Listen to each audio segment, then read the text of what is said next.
हंगामा है क्यों बरपा, चोरी तो नहीं की, डाका तो नहीं डाला।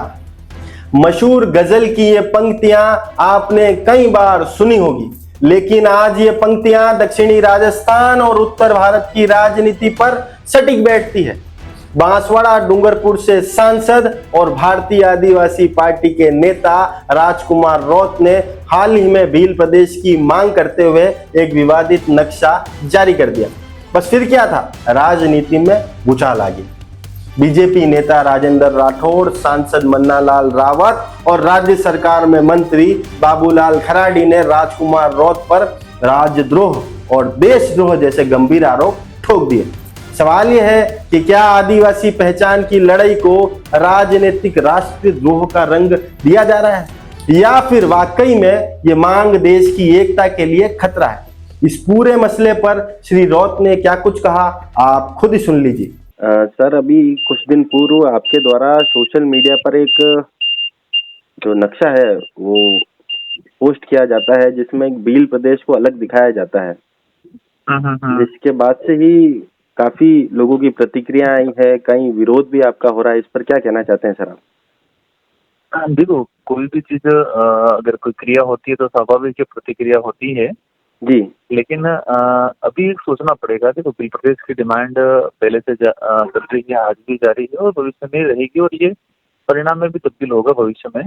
लेकिन इस बार जिस तरह से भाजपा के लोगों ने एक माहौल क्रिएट किया जी, इसको एक साइकोलॉजी दृष्टि से अगर देखा जाए जी, तो यही नक्शा 2024 के अंदर भी, वहीं 15 जुलाई को 2023 में, मतलब पिछले 5 सालों से इस नक्शे को मैंने, मेरी पोस्ट पे आप देखोगे और मैं ही नहीं, कई लोगों ने जी, इसी नक्शे को और भील प्रदेश की डिमांड को लेके काफी पोस्ट की गई है। जी। तो भाजपा के लीडरों ने पहले कभी कभी इस पे कोई रिएक्शन नहीं किया, लेकिन इस बार रिएक्शन करने का और रिएक्शन का जो अंदाजा रहा जी, उससे ये मतलब रिएक्शन का जो तरीका रहा उससे ये अंदाजा लगा सकते हैं कि वर्तमान समय के अंदर सरकार बिल्कुल बैकफुट पे है। भ्रष्टाचार के मामले में घिरी हुई है, अवैध खनन के मामले में घिरी हुई है, और सरकारी स्कीम को ग्राउंड पे लागू, मतलब इम्प्लीमेंट करने में हर मामले में सरकार घिरी हुई है। पेपर लीक का मामला हो, एसआई भर्ती हो, तो ये अभी जिस तरह से राजस्थान के भाजपा के लीडर, मान लो राठौड़ साहब हैं, प्रदेश प्रभारी हैं, प्रदेश अध्यक्ष हैं भाजपा के, उनका जिस तरह से, वर्तमान टीएडी मंत्री का जिस तरह से बयान आया, ये कि ऑल राजस्थान की जनता को डाइवर्ट करना, जो मुद्दे चल रहे थे, अब शेखावटी के लोगों को ये कह रहे हैं, हाड़ौती के लोगों को कह रहे हैं, उधर मारवाड़ के लोगों को कह रहे हैं, जयपुर के आसपास के लोगों को कह रहे हैं कि अपना गौरवशाली राजस्थान तोड़ने की बात चल रही है। मतलब लोगों को इस तरह से उकसाने का काम उनका प्रयास है, ताकि शेखावटी के लोग, जयपुर साइड के लोगों का जो मुख्य जो मुद्दे हैं, इन मुद्दों से ध्यान भटकाने का इनका एक एजेंडा लगा मुझे इस बार। जी। रही बात भील प्रदेश के नक्शे की, जी, भील प्रदेश का जो नक्शा है जी, ये पूर्व में कई जनप्रतिनिधियों ने, और आप देखेंगे कि 1896 के अंदर जी, जब अंग्रेजी शासन व्यवस्था थी, तो अंग्रेजों ने भी इस इलाके में पूर्ण रूप से कभी कब्जा नहीं कर पाए थे। जी, हम मुगलों की बात करें, वो भी इस इलाके में कभी कब्जा नहीं कर पाए थे। जी, तो अंग्रेजों ने ये देखा कि ये भील बाहुल्य क्षेत्र है, तो भील कंट्री के नाम से 1896 के अंदर इस एरिया आइडेंटिफाई किया गया था, और वो नक्शा उस समय का है। इसके बाद आजादी के बाद कई लीडर आए। हम आज भाजपा के नेता कह रहे हैं कि राजकुमार रौत राजस्थान को तोड़ने की बात कर रहा है, ये है वो है, सस्ती लोकप्रियता। तो नंदलाल जी मीणा भी भाजपा के लीडर थे, कद्दावर नेता थे जी, जो भाजपा के आज ये सांसद हैं उदयपुर वाला या बाबूलाल जी, कल परसों के नेता हैं। इनको आज जो बनी बनाई पार्टी का जो वर्चस्व मिला है और पार्टी के आधार पे लोग जीते हैं, इसमें नंदलाल जी जैसे लोगों का बहुत बड़ा योगदान है। अर्जुन जी मीणा उदयपुर के सांसद है, उनका बहुत बड़ा योगदान है। तो इन लोगों ने भी भील प्रदेश की डिमांड की थी। तो क्या ये भी बताए कि नंदलाल जी, अर्जुन जी मीणा है सांसद पूर्व, ये लोग गलत थे क्या? जी। तो ये कुल मिला के मुख्य मुद्दों से भटकाने का इनका तरीका है जी। और ये मैं तो ये कहता हूँ कि चलो भील प्रदेश को, उनको कहना है कि गौरवशाली राजस्थान को तोड़ा जा रहा है, चलो मान गए, आपको इतनी तकलीफ है इस गौरवशाली राजस्थान को लेके। हमारा राजस्थान है, आज हमारा है, हमें भी गर्व है, आज भी रहेगा, भविष्य में भी रहेगा। लेकिन आप ये उदयपुर आदिवासी बाहुल्य क्षेत्र आप गौरवशाली राजस्थान का हिस्सा मानते हो दिल से, तो विकास के मामले में इस क्षेत्र के साथ हमेशा भेदभाव क्यों करती है सरकारें? जी इनको इतना हमदर्दी है तो मैं आपके चैनल के माध्यम से भाजपा के लीडर और सीएम साहब और राजेंद्र राठौर साहब को, क्योंकि सीएम साहब के सलाहकार हैं, जी इनको कहना चाहूंगा कि आपको इतनी हमदर्दी है जी तो आप बजट का, अभी जो बजट आ रहा आने वाला है उसमें उस बजट का 20 से 30% हिस्सा ट्राइबल इलाके के विकास को लेके इसमें विशेषकर एजुकेशन और हेल्थ पे खर्च कर दिया जाए, जी तो हम मानेंगे कि हाँ आप लोगों के अंदर हमदर्दी है ट्राइबलों के प्रति। टीएडी मंत्री जी कह रहे, टीएडी मंत्री जी जो अनुच्छेद 275 के तहत जो प्रावधान है संवैधानिक, जो ट्राइबल के डेवलप के लिए पैसा आता है, जी इसके बाद आर्टिकल 244 के तहत भी है, तो केंद्र का जो निधि थी और स्टेट की निधि, और इसमें से एक स्कीम बनी थी 1500 करोड़ का जो प्रावधान था, जी जो मंत्री के डायरेक्शन है, मंत्री के राइट्स, मतलब इसके राइट है कि वो उस बजट का यूटिलाइज करे। जी तो 1500 करोड़ रुपए में से 1 रुपया खर्च नहीं किया, 1 साल निकल गया मंत्री जी का। जी तो ये इनका इन सारी जो कमियां हैं या उनकी जो कहेगी इनकी सोच है, उससे ये छुपाने के लिए इस तरह के लोगों को कंफ्यूज किया। और लोग समझ चुके, मैं गलत बोलूंगा कुछ दिन स्वीकार करेंगे, बाद में मेरा विरोध करेंगे, इसलिए इनको मुंह तोड़ जवाब मिलता आ रहा है और मिलेगा। और ये भाजपा के नेताओं को मेरी सलाह है, जी आप झूठ का सहारा लेना बंद करें, सच के रास्ते पे चले और आपसे जो गलतियां हुई हैं, आज हो रही है, उसको स्वीकार जी करे, तो ही इस क्षेत्र की जनता आपको कहीं कुछ प्रकार जमानत लायक भी छोड़ेगी, बाकी नहीं छोड़ने वाली है। एक मुख्य प्रश्न आपसे और पूछना है कि भाई आपको राष्ट्रद्रोही भी कहा, साथ में राजेंद्र जी राठौड़ ने आपको प्रदेशद्रोही भी कहा, इस पर क्या कहना चाहते हैं? ये भाई मैंने आपको ये कहा कि ये एजेंडा है, क्योंकि पूरे राजस्थान की आम जनता, पढ़ा लिखा युवा सारा वर्तमान सरकार के खिलाफ माहौल बढ़ा चुका है। तो ये उधर शेखावटी राजेंद्र राठौड़ साहब उनके इलाके के लोगों को ये अपना राज्यद्रोही, राज्य तोड़ रहे, मतलब उस तरह से इमोशनली ब्लैकमेल करके युवाओं को इमोशनली तैयार कर रहे हैं कि ये गलत हो रहा है, गलत। यार शेखावटी के जो युवा साथी हैं उनका ये बिलस्टेड बनता है तो उनको किसी प्रकार की कोई दिक्कत नहीं है, लेकिन युवाओं को कह रहे राजस्थान को तोड़ रहे हैं, राज्यद्रोही, राष्ट्रद्रोही। राष्ट्रद्रोही का अर्थ क्या होता है? भाजपा के लीडरों के अंदर ये है कि कोई भी इनके खिलाफ बोले, कोई भी हक अधिकार की बात करे, हमेशा ये लोग राजद्रोही, राष्ट्रद्रोही का नारा या उसका थप्पा लगाने का प्रयास करते हैं इनके द्वारा। पर राजकुमार जी रोज जो खुद एक सांसद है, काम करना, आपकी भी तो पोस्ट एक संवैधानिक पोस्ट है, उसकी भी तो मर्यादा होनी चाहिए ना। संवैधानिक पोस्ट में सांसद हूँ और सांसद संविधान के प्रावधान के अनुकूल सांसद बोल रहा है। संविधान का अनुच्छेद 3 के अंदर प्रावधान है नवीन राज्यों का गठन। नवीन राज्यों का गठन करने की, नवीन राज्य की मांग करना कोई संविधान विरोधी नहीं होता है जी। भाजपा विरोधी होना इसका मतलब राष्ट्र विरोधी नहीं होता है जी। भाजपा और कांग्रेस विरोधी होना मतलब राष्ट्र विरोधी नहीं हो गई। हाँ, संविधान के अंदर प्रावधान है और नए राज्यों का गठन, संवैधानिक प्रावधानों के तहत नए राज्य की जो डिमांड कर रहे हैं, तो किस बात का राष्ट्रद्रोह हो गया, किस बात का राज्यद्रोह हो गया? सर, तो एक बात और पूछनी थी आपसे, क्या ये जो आंदोलन है ये सिर्फ भारत आदिवासी पार्टी का आंदोलन है या इसमें बहुत सारी ऐसे आदिवासी संगठन है जो आप लोगों का साथ दे रहे हैं? ये भारत आदिवासी पार्टी अकेले का मुद्दा नहीं है, नहीं भारत आदिवासी पार्टी या मेरे अकेले का डिमांड है।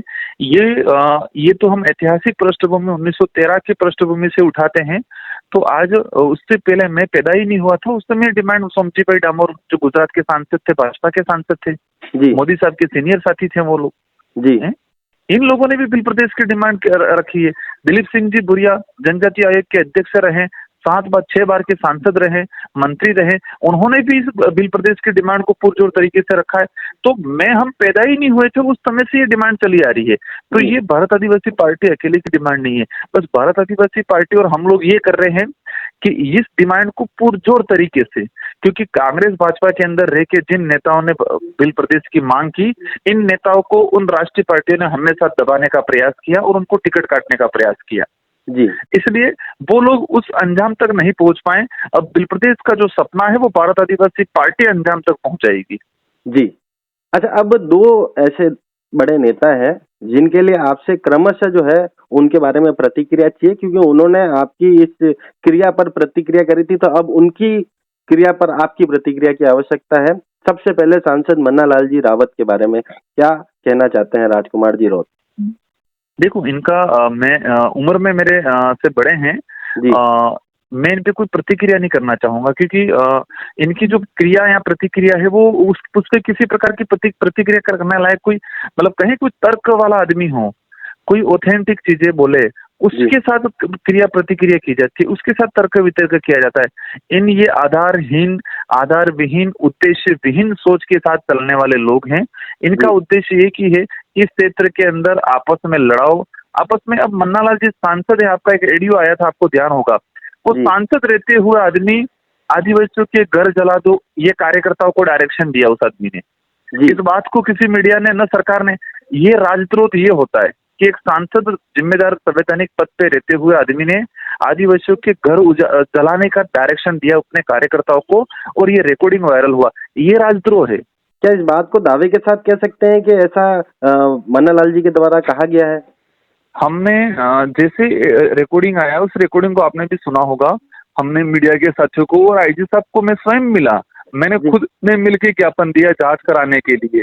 पुलिस की जांच में भी क्लियर हो गया, मन्नालाल जी ने खुद ने दबी आवाज में स्वीकार कर लिया, हाँ मेरे से गुस्से में ऐसा बोल दिया। मतलब एक जिम्मेदार सांसद के पद पे रहते हुए आदमी आदिवासियों के घर जलाने की बात करता है। हाँ, तो वो अपने कार्यकर्ताओं को डायरेक्शन दे रहा है कि आदिवासियों के घर जला दो। ऐसे व्यक्ति के साथ क्या तर्क वितर्क करें, उनके साथ क्या कटाक्ष करें? बाबूलाल जी खराड़ी बिल्कुल बैकफुट पे आ चुके हैं। इनके डिपार्टमेंट की मतलब भाजपा के लोगों ने बाबूलाल जी को मिनिस्टर ना छोड़ के पार्टी प्रचारक के रूप में उपयोग किया जा रहा है, और इस मिनिस्ट्री का जो पावर है, मिनिस्ट्री का जो बजट है, उसका दुरुपयोग किया जा रहा है। 1500 करोड़ लैप्स हुआ, कुछ प्रतिक्रिया नहीं। अभी उनके बेटे ने 52 बीघा जमीन ली, वो मेरे पे आरोप लगा रहे थे, राजकुमार ने घर बनाया, मैं 2 बार विधायक रहा हूँ, मेरी सैलरी आती है, मेरी घरवाली नौकरी कर रही है। तो वो उनका बेटा कौन सी नौकरी कर रहा है, उनकी बहू क्या कर रही है? वो 52 बीघा बांसवाड़ा में आप लो जमीन, 52 बीघा क्या 100 बीघा लो, लेकिन आदिवासी के घर बने हुए, 20 मकान बने हुए, ऐसी जमीन हड़पने का प्रयास कर रहे हैं वो लोग। ये एक तरह का सत्ता में बना रहने का उनका उद्देश्य है, और लोगों को गुमराह करने का तरीका है। इनके अलावा उसके पास कोई एजेंडा नहीं है इनका। क्या लगता है कि भाई भाजपा आप पार्टी से इतनी बौखलाई हुई है कि उन्होंने यहाँ के नेताओं को सिर्फ एक ही जिम्मेदारी सौंप रखी है कि इनके खिलाफ निरंतर बयान दें?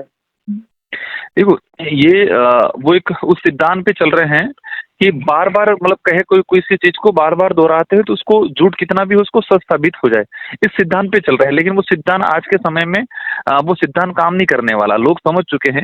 वो कितनी भी बार बोले, 100 बार बोले, 1000 बार बोले, लेकिन जो सच झूठ है वो झूठ ही रहेगा इनका। और इनका जो वो मतलब कहे कि गुमराह करने का वाला जो मामला है वो नहीं सक्सेस नहीं जाएंगे ये लोग। बस इनका मेरी सलाह है, वो सही रास्ते पे चल ले, यहाँ के लोगों की समस्या को समझ ले, यहाँ के एजुकेशन हेल्थ पे काम कर ले, यहाँ के संवैधानिक अधिकार को धरातल पे लागू कर ले, और इन क्षेत्र की लोगों की, आम गरीब आदिवासियों की भावना के अनुरूप काम करना सीख ले। राजस्थान, गुजरात, मध्य प्रदेश और महाराष्ट्र के जंगलों और पर्वतीय जिलों से उठी पुरानी मांग फिर से जोर पकड़ने लगी है। मांग है भील प्रदेश की। इसे सिर्फ एक राजनीतिक आंदोलन समझने की भूल मत कीजिए। इसके पीछे है सदियों का संघर्ष, पहचान की पीड़ा और नेतृत्व की भूख। आज हम आपको बताएंगे कि कौन है भील, क्यों वे खुद को हाशिए पर मानते हैं, और उनकी इस मांग से कौन घबरा रहा है। भील एक ऐसा नाम जो धनुष से बना है। व्हील यानी धनुष, और भील भारत के धनुष पुरुष। जंगलों में रहते हैं लेकिन दिलों में आजादी की आग लिए। ये राजस्थान के बांसवाड़ा, डूंगरपुर से लेकर गुजरात के दाहोद और मध्य प्रदेश के झाबुआ, अलीराजपुर तक फैले हैं। और इनकी मांग है इन 42 आदिवासी बहुल जिलों को मिलकर बने भील प्रदेश। बाप पार्टी के नेता और सांसद राजकुमार रौत ने भाजपा के तीनों ही नेताओं को आड़े हाथ लेते हुए कहा कि राजेंद्र राठौड़ शेखावटी में अपनी साख जमाने के लिए इस तरह की बात कर रहे हैं। वहीं मेवाड़ और वागड़ में सांसद मन्नालाल रावत और मंत्री बाबूलाल खराड़ी अपनी साख जमाने की कोशिश कर रहे हैं। ये भाजपा की उपज है, वरना संविधान में सबका हक अपनी लड़ाई लड़ने का है, और वो ही भारत आदिवासी पार्टी कर रही है। भाजपा तो ये बताया कि आज तक आदिवासियों के विकास के लिए क्या किया, सिर्फ राजनीतिक रोटियां सेकी है, अपने घर भरे हैं। ऐसा ही है तो आने वाले बजट में आदिवासी इलाकों में शिक्षा और चिकित्सा को आगे बढ़ाने और उनके विकास के लिए बड़ा बजट पास करवाए। मन्ना लाल जी तो आदिवासियों के घर जलाने की बात करते हैं, बाबूलाल तो भाजपा के मंत्री बनकर रह गए। आइए अब आपको सुनाते हैं बाबूलाल जी खराड़ी का इस पर क्या कुछ कहना है। कि अभी हाल ही में बांसवाड़ा और डूंगरपुर से सांसद राजकुमार रौत जी ने एक पोस्ट अपनी सोशल मीडिया पर डाली, जिसमें भील प्रदेश का नक्शा उन्होंने पोस्ट किया है। इस विषय पर आप क्या कहेंगे सर? देखिए, ये जो नक्शा इन्होंने पोस्ट किया है, ये महाराष्ट्र से लेकर गुजरात, राजस्थान और मध्य प्रदेश तक का है। जी। महाराष्ट्र में मराठी बोल रहे हैं जी। गुजरात में गुजराती बोल रहे हैं। मेवाड़ में भी एक जगह पर्टिकुलर भीली भाषा सब जगह बोलते हैं, ऐसा भी नहीं है, अलग अलग भाषा बोलते हैं। जी। ऐसे ही मध्य प्रदेश में है। जी। अब भील प्रदेश भीली भाषा के नाम से बना रहे हैं, ये मुझे समझ में नहीं आता है कहाँ भीली भाषा बोलते हैं। जी। और इतने भाषाएं कैसे संभव होगा कि ये कर सकते? नहीं कर सकते। और भाषा के आधार पर या जाति के आधार पर या क्षेत्र के आधार पर अगर राज्य बनने लग गए तो सब लोग एक ही जातियां कहेंगे भाई हमें भी एक राज्य अलग दे दीजिए, हमें भी दे दीजिए। तो ये संभव नहीं। ये तो केवल और केवल ये अपनी राजनीति चमकाने के लिए और एक राजनीतिक स्टंटा है, बाकी कोई बिल प्रदर्शन का कोई इशू नहीं है इनका। जी। पर पूर्व में आपके भी कई इतने बड़े दिग्गज नेता रहे हैं, वयोवृद्ध नेता नंदलाल जी मीणा ने भी कई बार खुले मंचों से भील प्रदेश की बात कही है। देखिए, उन्होंने कहा वो उनका इशू होगा, उन्होंने किस रूप में कहा ये मुझे पता नहीं, लेकिन मैं इससे सहमत नहीं हूँ। जाति के आधार पर या भाषा के आधार पर राज्य नहीं बनने चाहिए। और अगर इस आधार पर बनने गए तो हिंदुस्तान में कई भाषा बोली जाती है। जी। कितने राज्य बनेंगे? ये संभव नहीं। मैं इस बात से सहमत नहीं हूँ। अच्छा, तो राजकुमार जी ने ये जो पोस्ट करी है, इसको लेकर आपकी पर्टिकुलर क्या सोच है? कि भाई बहुत से आपके नेताओं ने तो इसे राजद्रोह भी करार दिया है। देखिए, पार्टी का साफ कहना है और साफ अपना एक आइकॉन है कि भाषा के आधार पर और जाति के आधार, क्षेत्र के आधार पर कहीं पर भी राज्य नहीं बनना चाहिए। ये हमारी नीति साफ है भाजपा की। जी। और इसी तरह से बनने लग गए तो देश के कई टुकड़े हो सकते हैं, राज्य में कई प्रकार का आक्रोश पैदा हो सकता है। ये अपना एक तरह से क्षेत्र को तोड़ने की स्थिति है और क्षेत्र में एक अलगाववाद की स्थिति पैदा करने की स्थिति है। जी। अच्छा, आप पूर्व में भी कई बार राजकुमार जी के द्वारा जो नया मकान उन्होंने बनाया था उसको लेकर आपने काफी बात कही। तो उस विषय पर राजकुमार जी रौत ने कहा कि भाई आपके भी पुत्र ने बांसवाड़ा में 52 बीघा जमीन खरीदी है। उन्होंने आप पर आज सीधा आरोप लगाया जब हमने उनसे बात करी। तो इस पर क्या कहना चाहते हैं सर? देखिए, राजकुमार ने इस पर आपत्ति की कि भाई इनके बच्चे ने 52 बीघा जमीन ली है। जी। उसकी जांच करा दे। बच्चे ने खरीदी है तो कहीं धोखाधड़ी हुई, यही कहा है। तो कहाँ धोखाधड़ी हुई? जिस संपत्ति का मालिक है, जी, चाहे जमीन हो कोई भी संपत्ति है, बेचने का उसका अधिकार होता है, वो करता है। और जिसकी जमीन थी उसने बेची है। जी। और उनके स्टेटमेंट भी आए हैं, उन्होंने भी ज्ञापन दिया है कि ये लोग हमारी जमीन हड़पना चाहते हैं। दूसरा इशू ये है कि बच्चे ने जमीन खरीदी है, बच्चा कोई भी धंधा करेगा तो कर सकता है, एक नंबर से करे, कहीं पर भी बेईमानी नहीं हो और ईमानदारी से एक नंबर से कोई काम करता है तो मैं तो मेरी जिंदगी निकाल दी, लेकिन बच्चे तो अपना काम धंधा करेंगे ना। और उसके बाद में इन्होंने कहा कि वहां लोग बैठे हुए हैं और 70 साल से उनका कब्जा है। आप बताइए मुझे, 70 साल से मैं दूसरों की जमीन पे रह रहा हूँ, मेरी नियत क्या है, क्यों रह रहा हूँ? फिर उन्होंने कहा कि उन्होंने खरीदी थी लेकिन रजिस्ट्री नहीं हुई। तो 70 साल से रजिस्ट्री नहीं करा पा रहे हो जी भाई। आज कुछ भी अपन कोई संपत्ति लेते हैं तो हर व्यक्ति सोचता है भाई कल किस समय उसका दिमाग चेंज हो जाए तो तुरंत रजिस्ट्री कराने की सोचते हैं, तो करा देनी चाहिए थी। जी। और अगर उन्होंने खरीदी होगी तो कोई तो कागज होगा कि भाई इस काम लिखा होगा, पैसे दिए तो वो होगा, वो तो कोई बता नहीं रहे। जी। तो ये कहना भी इनका गलत है। और जमीन डीएलसी रेट पर खरीदी है। जी। हाँ, 60,000 ऐसे कुछ उनकी डीएलसी है। ये अगर 52 विभाग की हम गिनती करते हैं तो 31 लाख के आसपास होती है जी।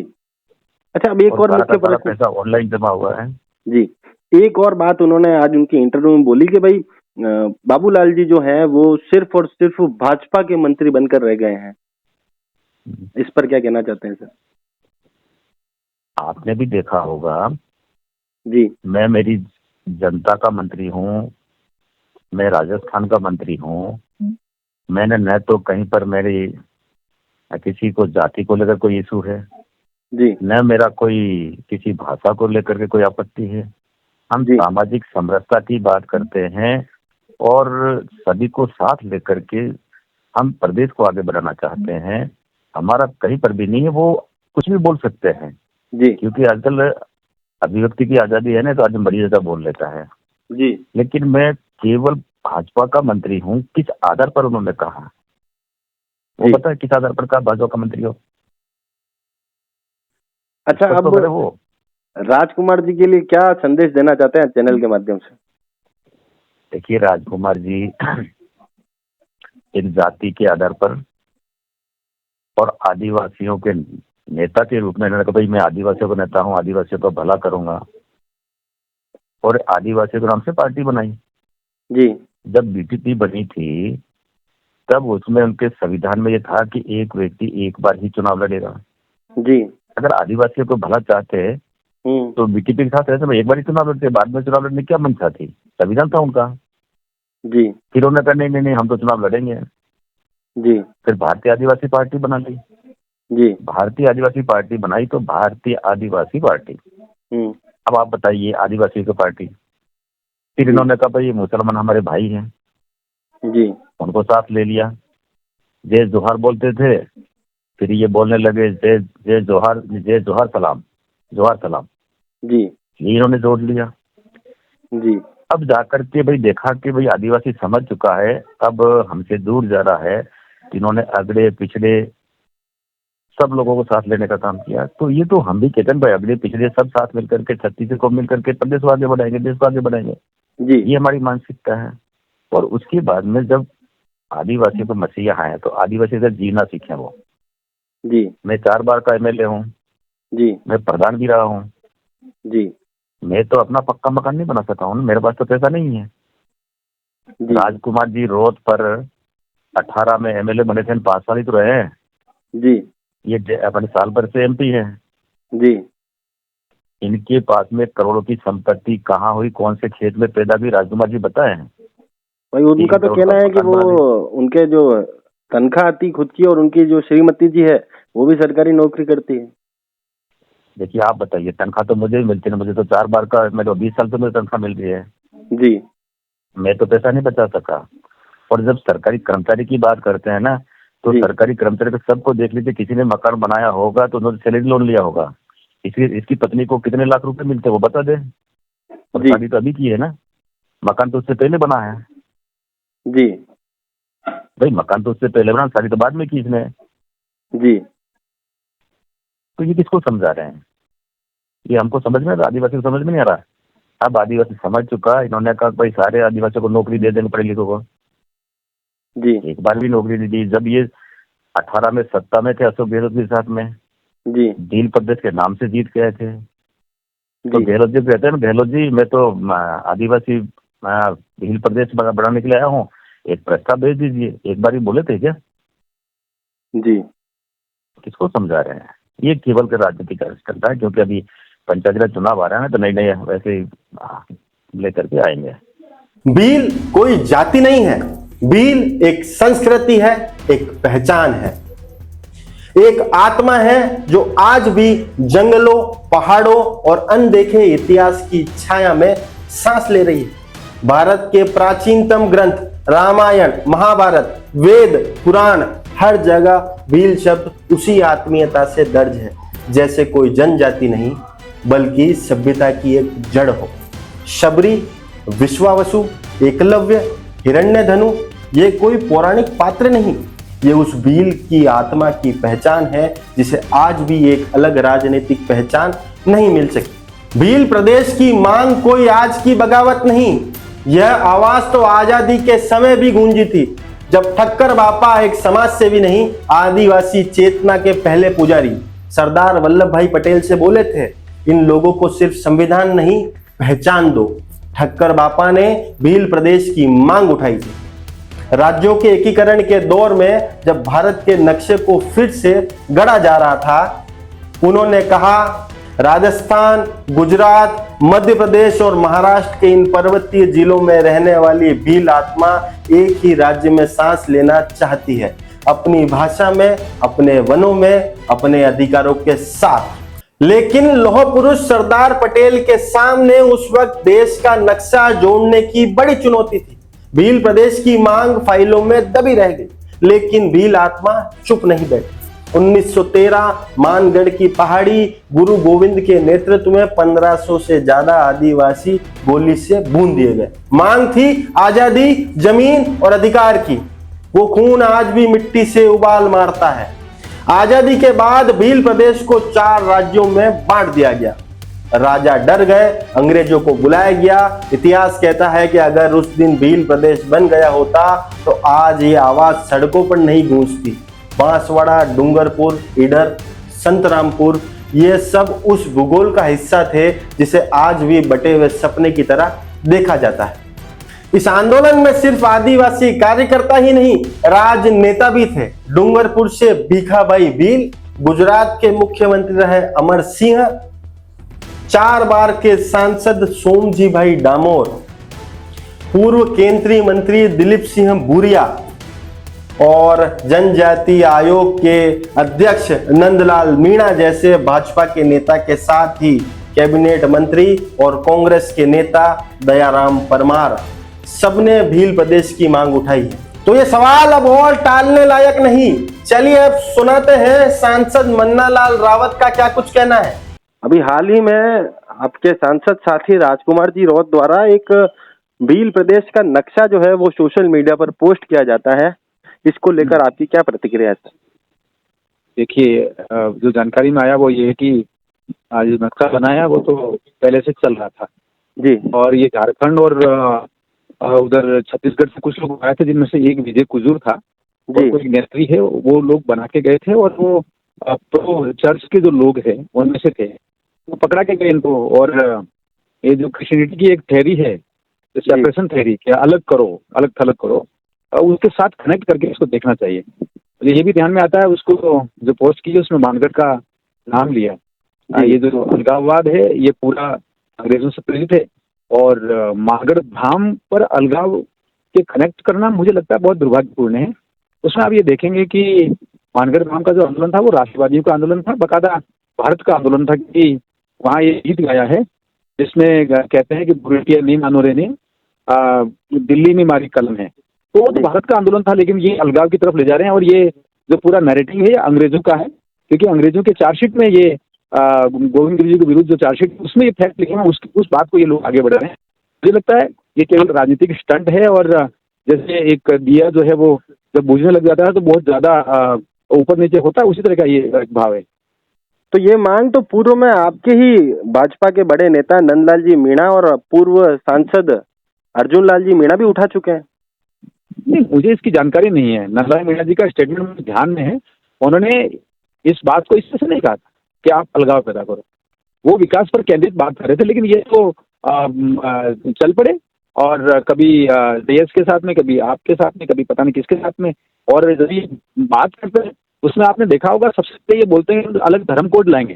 ये धर्म कोड किसका एजेंडा है? ये कैथोलिक चर्च ऑफ रांची का एजेंडा है। कभी ये कहते हैं सब आदिवासी हिंदू नहीं है, किसका एजेंडा है? ये पादरी वेरियर एल्विन का एजेंडा। जो आज जब हमने राजकुमार रावत से बात करी तो उनका ये कहना था कि भाई संविधान अधिकार दे रहा है ना, कि संविधान में अलग राज्य की मांग करना उनका अधिकार है। अरे अलबिला जी, आप बात सुनिए, ये जो आदिवासी हिंदू नहीं और धर्म कोड चाहिए, ये जो अंग्रेजों का चर्च का जो एजेंडा है उसको छुपाने के लिए, उसको डाइवर्ट करने के लिए आलतू फालतू की चीजें जोड़ रहे हैं इसमें। मूल एजेंडा इनका जो है ना चर्च का इकोसिस्टम का है। ये धर्मांतरण की जो सबसे बड़ी गैंग उनमें से एक है ये राजकुमार रावत उसकी पूरी टोली जी। तो पूर्व में भी हमारा मुख्य प्रश्न ये है कि भाई आपका जो कहना है कि भाई ये लोग केवल स्टंट कर रहे हैं राजनीतिक, तो पूर्व में भी भाषा के आधार पर और क्षेत्र के आधार पर राज्य बनाए गए हैं। भाई साहब, आप समझिए कि मध्य प्रदेश से अलग होके छत्तीसगढ़ बना, जी एक राज्य का था। बिहार से एक हिस्सा जो है वो झारखंड बना है, वो एक राज्य से था। ये जो स्टंट कर रहे हैं, ये 4 राज्यों की बात कर रहे हैं। इसमें बात समझिए, ये ट्रैवल बेल्ट है, और ट्रैवल बेल्ट में जिस प्रकार से नरेंद्र भाई मोदी जी के काम हुए हैं, धरती आबा योजना जो 79,000 करोड़ की योजना है, पीएम जनमन योजना 24,000 करोड़ की योजना है, तो ये जब सब कुछ चीजें जो है नरेंद्र मोदी जी की तरफ, बीजेपी की तरफ और संघ प्रेरित जो एक सांस्कृतिक भाव है उसकी तरफ जा रहे हैं, तो ये अलगाव पैदा करने के लिए, तोड़ने के लिए कर रहे हैं। ये राजनीतिक स्टंट तो है ही, लेकिन ये समझते हैं कि इससे काम चल जाएगा और हम देश को तोड़ देंगे, संस्कृति को सत्यानाश कर देंगे, उसमें ये लोग आगे ले जा रहे हैं। इनका छिपा हुआ एजेंडा धर्मांतरण का, इस बात को आप समझिए स्पष्टता से। और ये पूरा जो अलगाव है, इनके डायलॉग समझिए, ये धर्म कोड चाहते हैं, आदिवासी हिंदू नहीं ऐसा चाहते हैं, ये पूरी वेरियर की जो पादरी की जो नैरेटिव है, उन बातों को आगे बढ़ाते हुए नजर आते हैं। मूल एजेंडा वो है, ये सारे के सारे स्टंट हैं। अब एक मुख्य बात जो आज राजकुमार जी रौत ने आपके लिए कही कि भाई आपने तो आदिवासियों के घर जलाने की बात कही है, इसलिए आपसे किस तरह की बात करें हमें, इस पर क्या कहना चाहते हैं? देखिए, सांस्कृतिक संहार करके जो लोग बात करते हैं, उनसे हम भी क्या बात करें? ये तो सारे सारे अलगाववाद हैं और मानगढ़ धाम को अपवित्र करें। ये तो ये कहते हैं कि माता बहनों को जो है ना मंगलसूत्र और बनना चाहिए। ये लोग क्या कहते हैं? ये तो क्रिश्चियनिटी की बात करते हैं। और जिस बात को आप कह रहे हो ना, वो सारा का सारा बीजेपी के लोगों द्वारा 1000 बीघा जमीन पे कब्जे कर दिए हैं, और वो कब्जे करने के बाद कलेक्टर प्रतापगढ़ में छापा मारा है, और वो कलेक्टर प्रतापगढ़ ने भी रिपोर्ट भेजी है, हमने भी सीएम को रिपोर्ट भेजी है कि कुछ लोग हैं जो जल जंगल जमीन को सत्यानाश करना चाह रहे हैं, उनमें से ये लोग हैं, और उस बात को कनेक्ट कर रहे हैं। जब कलेक्टर छापा मार रहा है, हम सीएम को लेटर लिख रहे हैं कि ये बीजेपी के लोग हैं, ये जंगल खत्म कर रहे हैं, तो इसमें क्या है? और ये बीजेपी का चर्च का एजेंडा है, और चर्च हमेशा चाहता है कि जंगल खत्म हो जाए, आदिवासियों को जो आश्रय है, जो आजीविका का साधन है, पानी का साधन है, वो सारा खत्म हो जाए। वो तो चर्च चाहता है, और चर्च के एजेंडे पर ये लोग आगे बढ़ रहे हैं, और इन्होंने ऐसा किया है। ये कहीं दूर की बात नहीं है, हरियावत और प्रतापगढ़ के ये हुआ है, और मेरे कतरी गाँव है उससे सटा हुआ एरिया, तो ये तो बिल्कुल रिकॉर्ड का है। प्रशासन जब काम करेगा तो इनको बुरा लगेगा, इनको लगता है कि साहब जंगल खत्म करके हम उस पर विचार कर लेंगे, तो मुझे लगता है ये ठीक नहीं है। अच्छा, अब आज चैनल के माध्यम से आपके अजीज मित्र राजकुमार जी रौत को क्या कहना चाहेंगे? हम तो सीधा ये कहेंगे कि नरेंद्र भाई मोदी जी का युग है, और नरेंद्र भाई मोदी जी जिस प्रकार से विकसित भारत 2047 का सपना लेकर आगे बढ़ रहे हैं, विजन लेकर आगे बढ़ रहे हैं, हम लोग सारे कार्यकर्ता भारत से जुड़े हुए हैं। उसमें किसी एक का विकास सबका विकास है, सबका विकास किसी एक का विकास है, तो सबका साथ सबके विकास का जो सबका एक सम्मिलित भाव है, उसमें को जुड़ना चाहिए। उसमें चाहे कोई भी हो, चाहे ग्रामीण हो, शहरी हो, किसी भी धर्म संप्रदाय का हो, सब लोगों को मिलकर भारतीय भाव से आगे बढ़ना चाहिए। और मैं ये भी कहूंगा कि जो भारत का भाव है वो संस्कृति प्रधान है, आस्था प्रधान है। आस्था को ठेस नहीं पहुंचा है। अगर आस्था को ठेस पहुंचाएंगे, संस्कृति की हानि पहुंचाएंगे, तो निश्चित रूप से ये कहीं ना कहीं जो है ना, हम लोग उनके सामने खड़े मिलेंगे। क्योंकि अगर संस्कृति की हानि होती है तो मनोविज्ञान पूरा खराब हो जाता है, और उससे लोग जो है ना बिखर जाते हैं। और युवाओं को जिस प्रकार से तुम असरबाज बना रहे हो, मुझे लगता है ये ठीक नहीं है। जिस प्रकार से माता बहनों को गालियां दे रहे हो, ये ठीक नहीं है। हिंदू समाज जिस प्रकार से गालियां दे रहे हो, ये ठीक नहीं है। अगर ऐसा लगातार करोगे, हम लठ लेके सामने खड़े रहेंगे। अब सवाल ये नहीं है कि भील प्रदेश बनना चाहिए या नहीं, अब सवाल है क्या भारत सिर्फ नक्शों में गिने जाने वाले राज्यों का गणराज्य है, या फिर वो आत्माओं का संघ जिनका अपना इतिहास, संस्कृति और अधिकार है। याद रखें, भील कोई जाति नहीं, एक अनकही गाथा है जो आज भी संविधान की किताब के पन्नों में अपनी जगह खोज रही है। जय राजस्थान, जय मेवाड़, जय जोहार।